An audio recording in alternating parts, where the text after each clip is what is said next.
Berikutnya adalah yang bawah ini adalah tapak asli atau otentik di depan kita, Bu. Yang ada di bawah yang belum diakuisisi, Bu ya.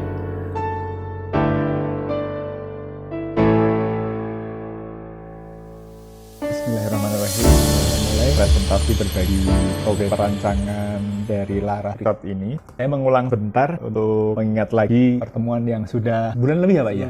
Sebulan lebih. Jadi saat itu saya menyampaikan bahwa tahap konsep desain terbagi 3 bagian utama dari bagian awal, antara, dan tengahan. Nah, di kesempatan malam ini targetnya sampai dengan bagian awal. Ya. Bagian awal ini sampai akhirnya nanti ke kata gagasan. Untuk kopinya tadi sudah saya kirim WA ke Pak Jimmy. Nanti bisa jadi dibaca lagi, ditelaah lagi. Jadi sebetulnya memang tugas arsitek itu tidak hanya menggambar, Bu. Jadi tugas arsitek itu bantu berpikir. Jadi kalau Pak Jimmy sama Mas Reza udah waktunya banyak mikir untuk ke manajemen Laras, ya, nah mungkin saya di sini tugasnya ya bantu memikirkan gitu kan. Makanya tidak langsung, tidak ujuk-ujuk ke gambar, tapi telaah pemikiran dasar-dasarnya perlu juga prosesnya saya sampaikan. Dan ini kalau sekarang saya merasa ingin merayakan proses gitu, Bu. Jadi tidak tiba-tiba merayakan hasil. Nah, pendahulunya ini jadi mulai dari existingnya, tapi saya tidak akan terlalu detail, hanya yang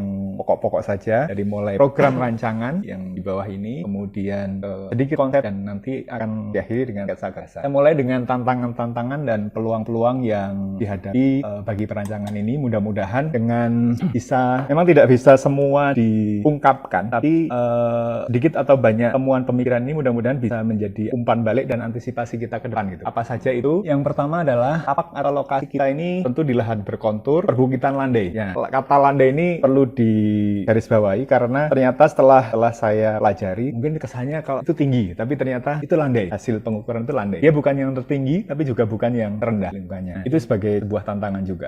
Yang terbagus. Amin. Berikutnya, bukit itu punya material karst, batu gamping gitu ya, Bu ya. Jadi kita sama-sama tahu bahwa Gunung Kidul adalah bagian dari geopark Pegunungan Seribu. Tapi mungkin leluhur kita menyederhanakan saja, Pak. Jadi Gunung Sewu gitu ya. Mas Reza tahu jumlahnya nggak sebetulnya? Sewu. Nah, alam sebetulnya memang menyediakan khasanah ukuran salah satunya. Jadi kalau peneliti akademis ternyata menghitung hampir sekitar 40.000, Bu. Iya, 40.000 gunung di geopark ini gitu ya. 40.000. Dan memang 2 juta tahun yang lalu ini berada di kedalaman 40 meter di bawah permukaan laut. Karena proses tektonik kemudian naik.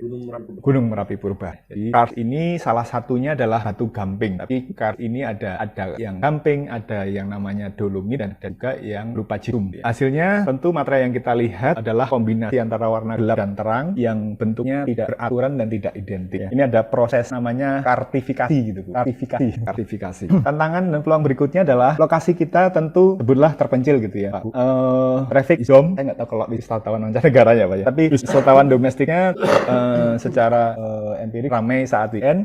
Ada hal yang saya sebetulnya belum melihat. Mungkin dulu pernah lewat dengan Mas Hasan, Mas Reza, tapi saya belum memvideokan lagi, Pak, pembangunan jalur jalur lintas GJSL itu ya. Nah, apakah itu dilihat sebagai peluang ataukah itu dilihat sebagai sisi lain, misalnya ancaman? Ancaman ya, Pak ya. Ancaman. Nah, tentu patut menjadi pemikiran kalau itu sudah nyambung dulu sih, Pak. Oh, nyambung sekali. Sudah nyambung sekali ya. Berarti sekarang sudah aktif ya. Iya, bila selesai juga berarti.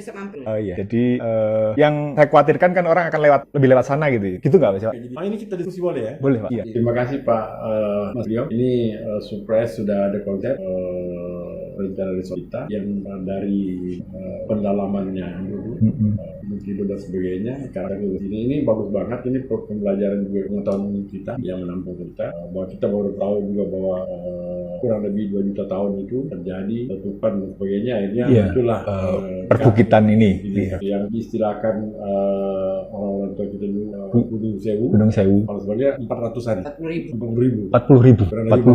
Iya, Pak. Ini menarik sekali karena apa, Pak? Kita melihat bahwa banyak rank point-nya daripada Gunung Kidul, tapi belum terjamah. Kenapa? Karena dengan segala hormat ya kita sendiri-sendiri jalannya. Sendiri-sendiri jalannya. Nanti mudah-mudahan dengan kita ada di sini bisa lebih sinergi dan kolaborasi. Dan saya selalu menginginkan sekali LRS Desa Tanjung Sari Gunung Kidul ini menjadi pintu dan jendela Kabupaten Gunung Kidul timur khususnya, dan DIY untuk dunia luar. Dunia luar, pintu dan jendela. Jadi yang kita ungkapkan nanti ini bukan hanya homey ambience-nya resort, tapi dia juga menjadi tempat memberikan informasi. Gunung Kidul itu bagaimana sih?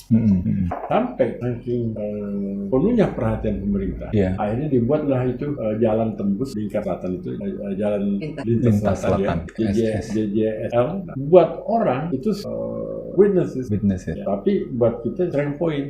Kenapa di strength point? Kenapa? Makin banyak orang yang mempromosikan ini daerah, makin banyak orang datang. Dilihat dari sisi lainnya. Ya, positifnya. Akhirnya kan makin lama.